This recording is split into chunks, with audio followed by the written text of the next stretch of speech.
Whoa, ladies and gentlemen, didn't see you there. Welcome back to another episode. Look, we've got somebody who I'm excited to talk with because he has been a champion of biodiversity and conservation science for a long time. Stuart Pimm, how you doing today, Stuart? I'm doing very well. How are you? I'm doing great. It's always nice to have people like you on and try to talk me down and let me know exactly what the facts are on the ground as far as species extinction and stuff like this.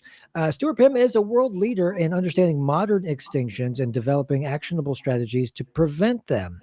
Humans could use that right about now. With a career spanning over 5 decades, Pimm's research investigates why species disappear at the speed at which extinctions occur and the global patterns of habitat loss, always emphasizing practical management solutions. If I'm not mistaken, you earned your BSc from Oxford University in 71 over there in the UK, where you're from.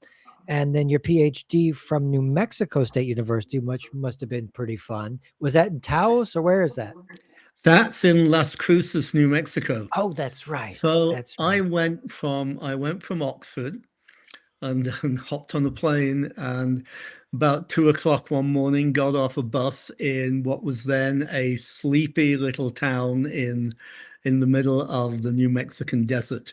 And I have to tell you, I loved it. New Mexico was wonderful. The people were wonderful. It was the best thing that I ever did. I've been through Las Cruces on my journeys, and I remember it being absolutely wonderful. Right there on the border of Arizona, I think, right? It's well by New Mexico standards. Yeah, it's a couple of hours drive away, but that's nothing in New Mexico. Okay. But yeah, yeah. Yeah, it's been a while. And then now you're at Duke, is that right? I'm at Duke. I have a chair in conservation at Duke University. Do they keep you pretty busy? Do they put you in a position where you can cause some pretty serious damage? I have never been restricted in my ability to cause serious damage. Attaboy, we like to hear that. Um, of late, you started this organization. What exactly are you working on as of late that's the most exciting? I do a variety of things, but I run a non-profit called Saving Nature. And the story of my career is that really unexpectedly, I found myself in Hawaii about 50 years ago, almost 50 years ago now. And I realized, much to my shock, that species were going extinct there. I mean, there were species of plants where I literally saw the last wild individual. And there were species of birds that I expected to see, which I didn't because they'd already gone extinct. And so I felt that I ought to do something as a scientist to prevent this loss of biodiversity, as we now call it.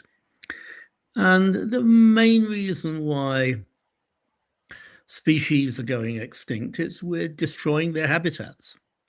Hmm. And it's sort of worse than that because we've not only destroyed their habitats, what we've left behind is in pieces, in fragments. And to cut a very long story short, which I'll be happy to talk about if you want, we know that if you have a small patch of habitat, then those individuals are going to die out. I mean, it's not, you don't need a PhD in biology to know if you have a small habitat patch and you've got, a couple of females over here and, a mile away you have a couple of males, you're not getting any babies, so you've got to reconnect nature. You've got to stitch nature back together again. And that's what we do at the nonprofit I run, Saving Nature. And it comes out of the science that I've developed. So it's a very science-driven organization where we look around the world where species are going extinct and we try to reestablish the connections between habitats. Yeah. And so a lot of your recent work is emphasizing, identifying and protecting biodiversity hotspots, like you were explaining, Yeah. and doing it you have to be precise. You have to get in there and make sure that you're giving exactly what the nature, because we've done this in humanity before. We've made these huge mistakes of thinking what might be good for the environment. So what new tools or data sets or remote sensing or AI mapping, what are you using now to make a more targeted conservation action? One of the things that's very important to us now is remote sensing, satellite imagery, and Okay. the um, I don't know quite most terrifying hour I spent in my career was just a little bit over 20 years ago. I got the opportunity to talk to Dan Goldin, who was then the NASA administrator. And up Mm. until that time, if you wanted to buy a satellite image, it cost $2,000. And if I had a satellite image and you had a satellite image, I couldn't say, "Can I see your image if I will show you mine?" Everybody had to buy their own images, and that was outrageously expensive. So I used all my charm and, in fact, all sorts of connections to pitch to Dan Goldin for an hour. He was famous for not coming into a room unless you had your slides up on the screen. And if he got bored, he was famous for walking out without a comment. So I said, Mr. Golden, sir, have I said sir enough times, sir? Can we have the world twice? Can we have two global coverages of the world? One for 1990, one for 2000. And he said, "That's not what we do at NASA." And I said, "Well, NASA develops new ideas, but you can't develop new ideas unless you've got a lot of bright young men and women who want to test different things. And you can't test an idea if it costs $20,000 to test it." And so we agreed. And so NASA dumped the world twice. Best Christmas present we ever got. And now we look at satellite images, and we sort of think that the satellite images of 20 years ago are really pretty terrible. They were, but a lot better now. And that enables us to figure out what's going on. You can see what's happening to the world. You can see where habitats are being destroyed. You can follow that over time. We know where fires are being set. We know where illegal mines are being dug out of the earth. And because of that, we know where the good places are, where the bad places are. But the other interesting advice is that we now have all sorts of tools to study biodiversity. And by we, I mean you, me, and everyone. I'm very proud of the fact that a wonderful app called iNaturalist was conceived when Scott Lowry was my graduate student. And so here's the tool for surveying biodiversity. It's my iPhone. So I can go out and, if I see an unusual bird while I'm walking, I can type the information into eBird. eBird is now running several billion observations. iNaturalist, I remember worrying with Scott whether he would get to 1 million observations. I think that took about a year. In a good month, iNaturalist now gets, 6 million observations. So Wow. it's become a crowdsourced. It's become citizen science. We're learning Yeah. so much about where species are, and that combined with the remote sensing, those kind of technologies are magical. They allow us to see what the problems are, and they allow us to act on what we need to do. Yeah. Did are you speaking about this one? There was a bird app from Cornell that would take in Yep. audio. Yep. See, this is incredible. And that's I really couldn't important for me. recommend this enough. It's called Merlin. It's sort of part of the eBird universe. And I'm a fanatic bird watcher. I have been since I was 12. And I am terrible with bird songs. I hear a bird song, and I think, what on earth is that? And I think I know I ought to know that, but I don't. And so, yeah, Merlin is on my iPhone, and it says, yes, that's That's warbler of some kind. It doesn't say Yeah. you should damn well have known that in the first place, but it's very kind. So yeah, so the technologies have dramatically enhanced our ability to see the world around us and to appreciate the world around us. So, Yeah. if I see a flower and I don't know what it is, and I'm a miserable botanist, my elder daughter is the botanist, I can take a picture of that and I can stick it onto iNaturalist, and I can ask people to tell me what it is, what it does. Yeah. I like the idea too that you can tell if you can eat it or not. And that's another big thing where a lot of people have mycophobia, this idea that you can't touch mushrooms or which is blatantly not true. So we err on the side of caution. So it's nice to have somebody in your pocket who can tell you it's okay. Let me tell you, I don't eat wild mushrooms. Um, Yeah, bad experience. no, no, no. Um, I live a very adventurous life. I don't need to be taking any more adventures. Oh, I see. Um, and the same for the same reason that I don't play with snakes. I mean, I have plenty of friends who are wonderful herpetologists. They think it's wonderful to grab a snake and examine it closely. And I'm too chicken. Yeah. Careful with the animals. Also, for me, flying, I just don't, if I can avoid flying, that's an unnatural thing I try to avoid. I don't think monkeys should be up in these metal tubes up in the atmosphere. So your projection, you had some projects that you were involved in empowering local communities in the tropics where biodiversity is the greatest resource, but the resources are limited. So what kind of models of collaboration or co-management had the strongest evidence of success? I mean, how can you scale them up? The, to be effective in conservation, you have to realize that all conservation is local. It has to make a difference to the communities. You can't. It's not something you can impose.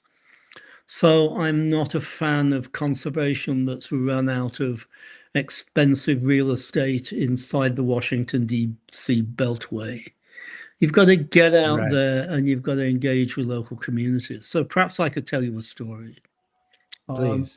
a little over a decade ago, 15 years ago, um, I got to visit a site in the Western Andes of Colombia. Now, the Northern Andes are absolutely, the biologically richest part of the world. But they have been a place that suffered from an awful lot of violence, civil unrest. The first time we went up there, we had a small group of the Colombian military along with us. I think they were there to, make sure that nothing bad happened to us. The village was abandoned. The school was shot up by automatic weapon fire. But with our Colombian partners, we helped them raise money to buy degraded land that had been cleared of the forests and was eroding away every time it rained. Now, if you go back, the school is lovely. It's all the bullet holes have been plastered over. They've been painted. There's paintings of hummingbirds and orchids and all sorts of wonderful things on the walls. The school is full of kids. And what do they do? Well, the school now has a tree nursery, and the women and their kids collect seeds, germinate them, and then their husbands, brothers, sons, take them up the valley on the back of mules.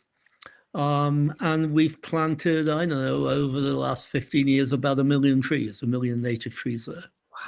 So it's a place where we're reconnecting what were once isolated forest fragments. So it's fantastic for biodiversity, but it's also important for building local capacity, for giving people an alternative to chopping down the forest.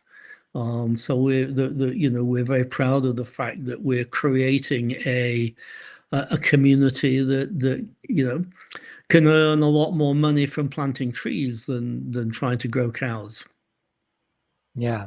Don't turn the place you live into Easter Island, That's right. basically. There's I have to say, Jared Diamond is a very close friend and collaborator. The story of Easter Island is really an appalling and frightening lesson. And we don't want to do that. We don't want to destroy our habitats, and people know that. The question is, can we give them alternatives? And it's not always easy, but there are certainly plenty of places where we can do that. And what you mentioned before, the politics and the DC Beltway and then being obstruction, how, just to touch on briefly, what's the outlook as far as funding and interest in science currently in the US? I'm in Germany, so I'm just watching it all kind of go burn into go down in flames from across the ocean. I think it's deeply worrying. The current administration in DC is trying to destroy the Endangered Species Act, and the protections it provides. And so I've given a lot of interviews about that over the years, and particularly recently. And the point I would also make is just how much we value the environment.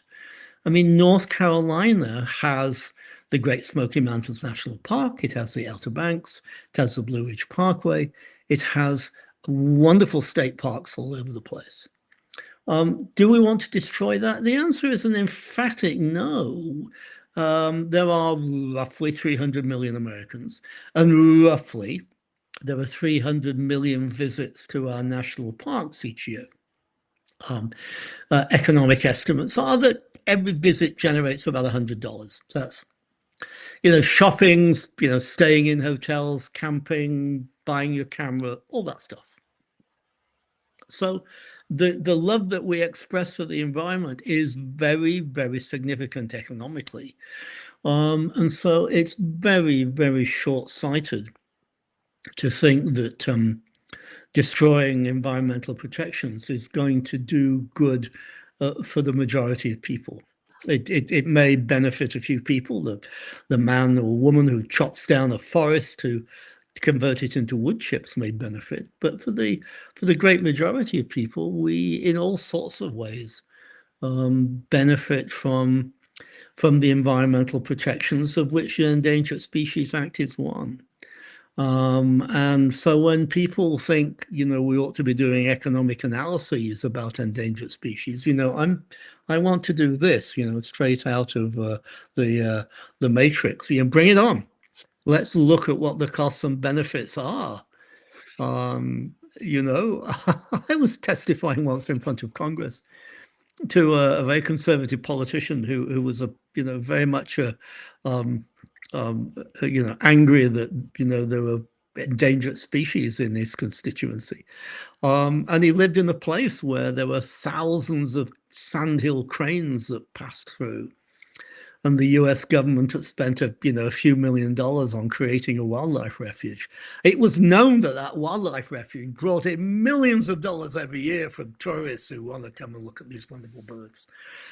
So I think what we have to do is we have to be very much more aggressive, assertive, competent in telling people, look, we care about nature. It means something to us. It means something to us spiritually. It means something to us economically. It means something to us aesthetically. Yeah. And this is not negotiable. So everybody out there who can do anything, this is also, if we destroy our own ecosystem, then where will we be? That's right. Yeah. You argued that extinction rates, earlier we were talking, not driven by just habitat loss, which of course that's plays into it, but also the fragmentation of the remaining habitat. Yeah, I mean, that's part of the habitat loss. It's the habitat losses, it's habitat loss on steroids. I mean, we've left some areas of forest behind, but we need to, and other habitats, but we need to work towards conserving, big blocks of forest so that species species populations can be viable. So we need to protect more areas, and we need to be smart in how we choose those areas to to remain, and there's a widespread recognition, particularly in Europe, particularly in Germany, that we need to start restoring nature. We need to put nature back together again. Yeah, we have to want to do it, and we have to convince the powers that be that it's in the best interest of everybody to do so. Um, there's a red list that shows a lot of species in Yeah. decline. Yet you are closely involved in the recovery efforts. So, what recent recovery stories to turn a positive story, uh, uh, especially lesser known ones? Yeah. What are we talking about? The interesting thing is that we know that species are going extinct faster than they should be. I mean, when Al Gore, in An Inconvenient Truth, talks about species going extinct 1,000 times faster than they should, he's quoting my work. But what is also clear is that we are beginning to reverse that. We're beginning to slow that down. And obviously, I grew up in England. In England and across Europe, we're seeing that many habitats now are very much better than they were 50 years ago. Particularly wetland habitats with ducks and geese and swans and things like that. It's also true of North America. There's a lot of very practical conservation where people, first of all, have stopped shooting things, and then protected the habitats. I mean, in the United States, the national bird is a bald eagle. The bald eagle now nests in 49 out of 50 states. It doesn't belong in Hawaii. And when I walk to my coffee shop in the morning, I sometimes see, in North Carolina, I sometimes see bald eagles flying over. And anybody who sees that goes, wow, it's a bald eagle. It's the most wonderful thing. And so, that's the case. If we start doing the right thing, we can bring some of these species back. 50 years ago, whale populations had been hunted almost to oblivion. Blue whales were almost extinct. And then the nations of the world said, okay, that's enough. We're not going to slaughter whales anymore. And whale populations have come back. And there are now thriving whaling industries from California to Alaska and all up the East Coast. And those whaling industries take you out on a boat, and you sit there with your camera and you shoot them with film. Well, not film, but you know what I mean. You take photographs, as opposed to shoot them with harpoons. And good.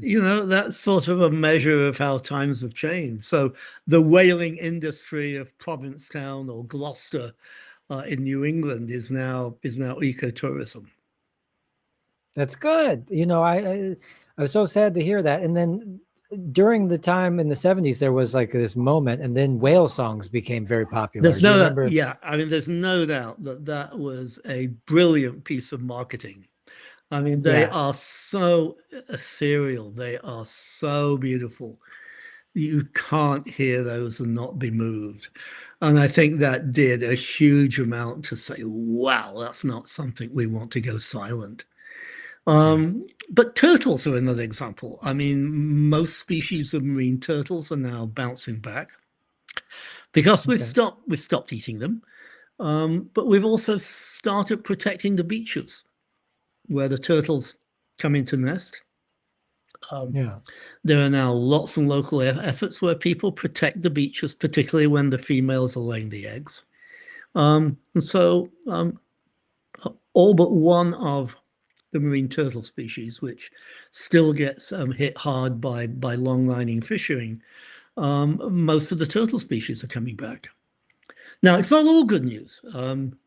Sharks are in trouble because people are still catching sharks to take their fins. But I think there's an increasing movement to ban that.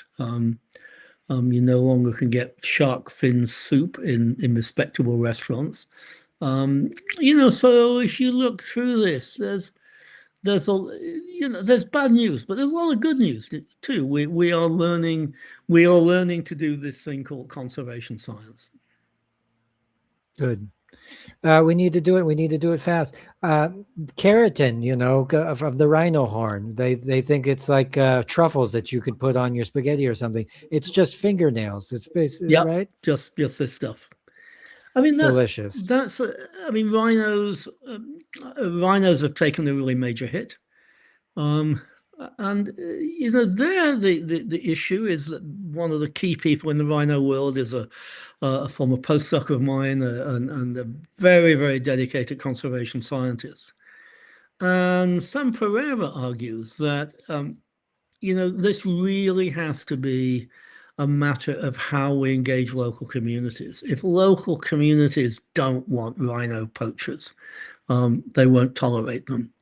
So we've got to work through this issue of engaging local communities so that they're not only on our side, but they feel that, this is something that they have control over, this is their future.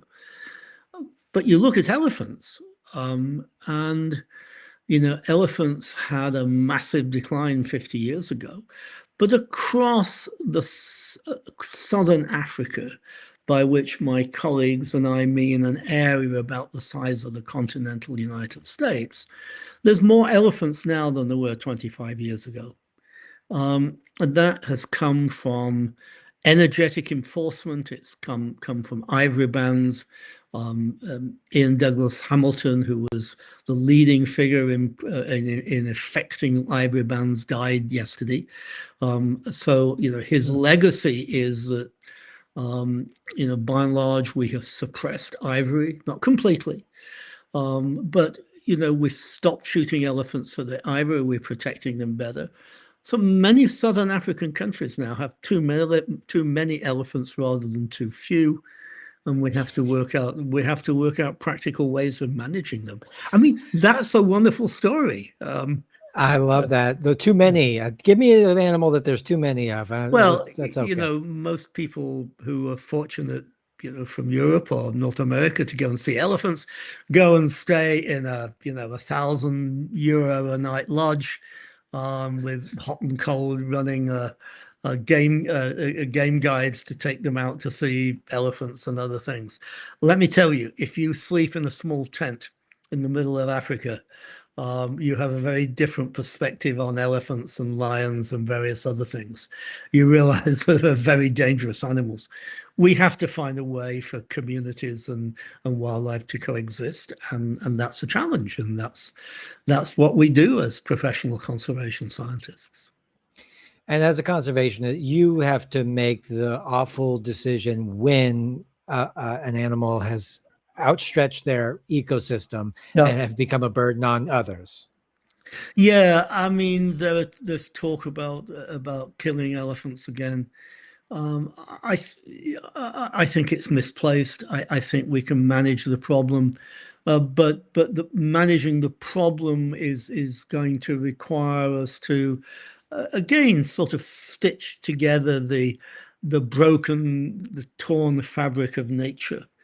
Elephants need to be able to move around. And if they move around, they will not overpopulate. They'll leave before they damage the habitat.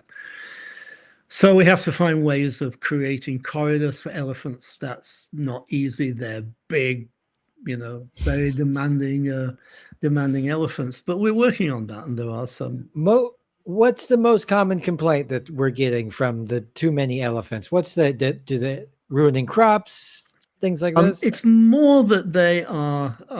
It's more that they are destroying the vegetation, and that's actually quite a tricky issue. I mean, if you put elephants behind fences, yeah, and you give them lots of water, you have lots of water holes, and they're behind the fence, they're going to eat themselves out of house and home. So you can't have hundreds of water holes. And can you take the fence down? Well, that's what South Africa did with Mozambique. It took the fence down, so the elephants could, whenever they needed to, could ooze into Mozambique. So that it's a complicated story, but there are definitely solutions that are better than shooting 500 elephants a year, which is what Kruger National Sure. Park was doing 25 years ago. You would want to get the best of what's best for everybody in that situation. Yep. So, if you're familiar with John Calhoun's behavioral think study, is that something that you know about, or that rings true when you talk about populations that get too many? You have so much food, and yet they come to the end of their ecological boundaries. I'm not familiar with that work, but it's very obvious that elephants can strip the natural resources if you don't manage them well. There's interesting behavioral changes that happen in these mice in this Oh experiment. yeah, I know that. We don't want to get there. I mean, that's the one. We don't want to get to the point where the mice are eating each other. Yeah, social structures fracture and Yep. everybody starts acting very bizarre. Also, I wanted to ask you about microplastics. Obviously, you or somebody adjacent to your field would have some a comment on microplastics and their effect on conservation. Have you heard anything? Yeah, in fact, I had a wonderful young Chinese student who's working in my lab this year who works on microplastics. I mean, the fact is they're everywhere. They're permeating even quite remote places. He was working in a remote national park in the north of China, the national park that has leopards and tigers, and doing sampling, and he found microplastics everywhere. It's clearly something we have to do something about. It's a very pervasive pollution. And there are certain things we can do in our daily lives to minimize the use of plastics. So I now get my milk from a bottle, which is what I did when I was growing up in England. So I don't use plastic milk bottles. And when I check out the person at the checkout counter would sort of say, do you want a plastic bag? And I usually say something like, hell no. I try to be nice about that. But I have a whole bunch of cloth bags. So, we can stop, let's get rid of plastic bags. That's something really, really easy. So take some cloth bags to the grocery store. Yeah, and you can stick them in the laundry when you've done with them and clean them, which is what I do. Very true, very true. You, how has your faith in humanity, has it ever been shaken throughout your? Obviously, you see humans doing a lot of stupid stuff. Have you changed your relationship with humanity? Do you feel? Are you a bit bitter? Because I'm the guy that says species are going extinct 1,000 times faster than they should. I mean, the question which is not quite the question you asked, but somewhere, journalists often say, "How do you get up in the morning?" I mean, how do you get up in the morning when the world's going to hell? I get up in the morning because there's so many things we can do. And both at the personal level, the choices we make. Not using plastic bags is easy. Trying to use stuff that really genuinely can be recycled. I walk to the grocery store whenever I can. For one thing, the exercise is good for me at my age. If I don't, I put on weight.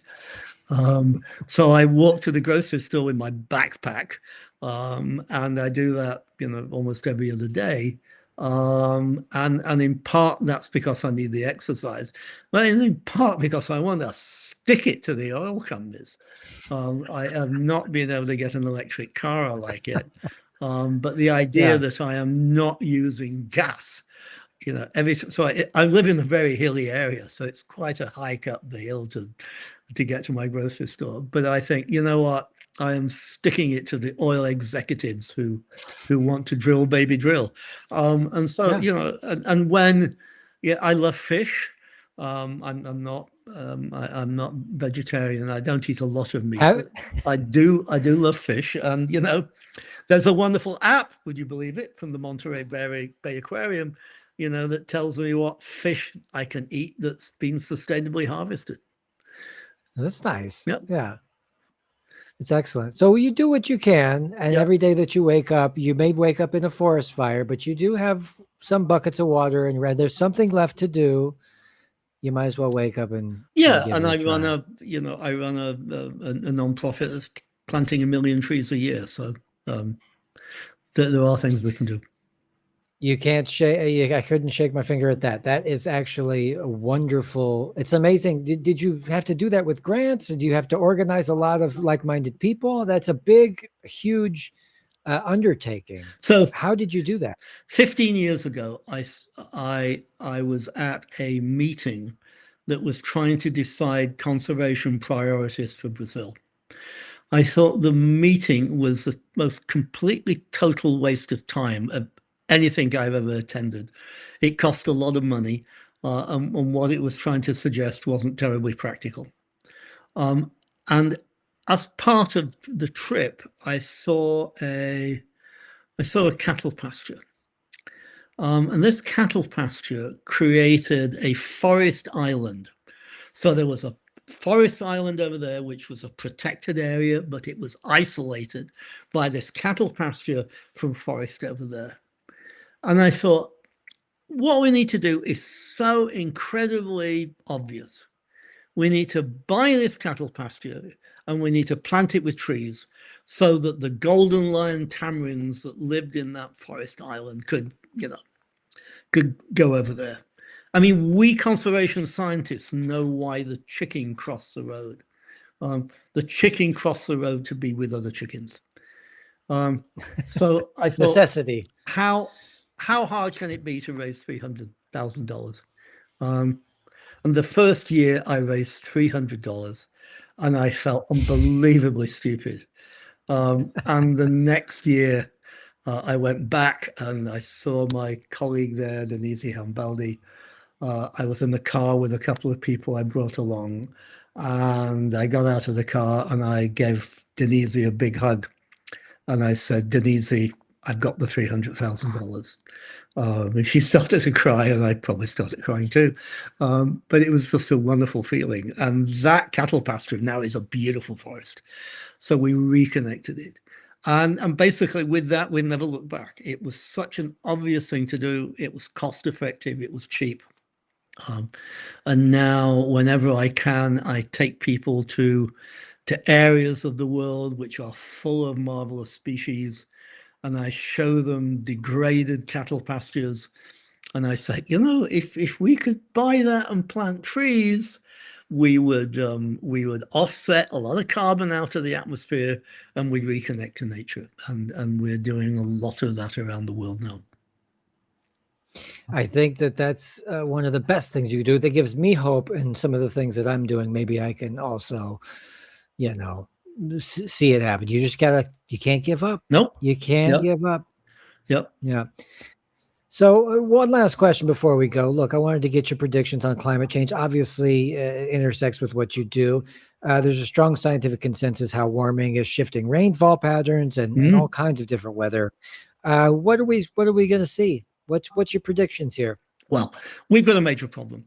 And the major problem is exemplified by what is called the Keeling Curve, which is there's an observatory on top of Mauna Loa in Hawaii that sniffs the atmosphere every day, and it's showing that the atmosphere is getting more and more and more and more carbon dioxide in it.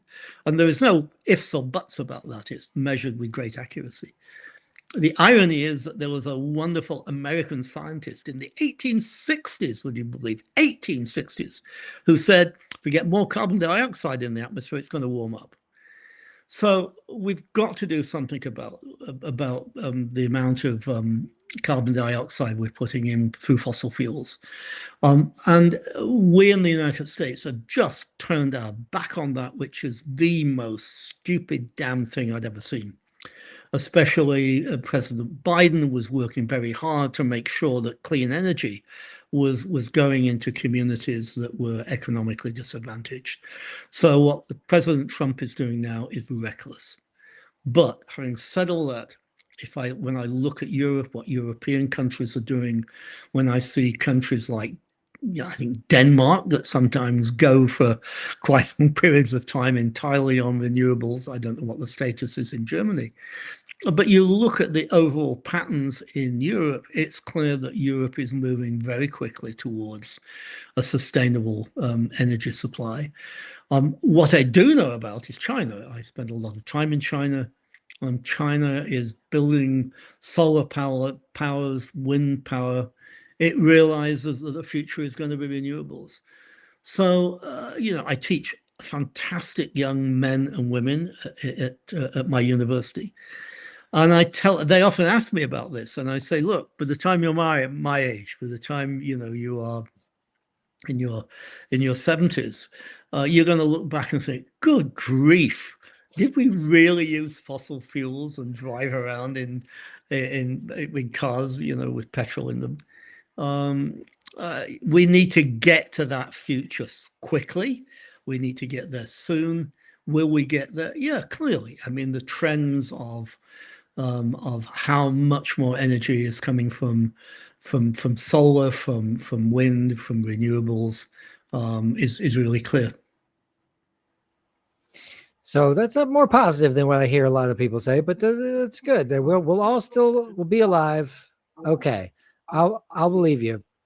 I hope we do, because I think that we've made a lot of big missteps as a species, and I think we overshot our range. But like you said, China is doing amazing things, and that's, I think, a beacon for the world right now to see them state plan things 30 years into the future. Yeah. That's pretty smart. I mean, I teach a lot of young Chinese scientists, both here in the US and in China. And there's a lot of there's 1.3 billion people, and out of those 1.3 billion people, there's some very smart people. That means all sorts of different things to all sorts of different people. But I think probably because I'm so fortunate to mentor young people, it gives me a very strong sense of optimism for our future. I wish I was you. I wish I could talk all day, learn a lot, and then teach young people, what I've learned. I think you got one of the best gigs out there. I do, no question. Well, look, come back anytime and we'll talk again. Stuart Pimm, champion of biodiversity, wonderful human being. I wanted to tell everybody, grab my book if you don't have it already. It's An Animal's History of Humanity. It's a brief history on the exploitation of animals. It's from the Stone Age all the way up till the predictions for the future, how we'll end up having a relationship with animals. So check that out. Where can we find you? Are you going to be just staying out of trouble, planting trees? Tell the people what you're up to next. Please find me at Saving Species, www.savingnature.com or .org. Let me get that right. Let me edit that. Where you can find me is at Saving Nature, which is www.savingnature.org. Okay. And we'll put a link to that in the description for sure. So, all right. Well, stick around. We'll talk right after this. We'll say goodbye to everybody. See you, everybody. Thank you for listening.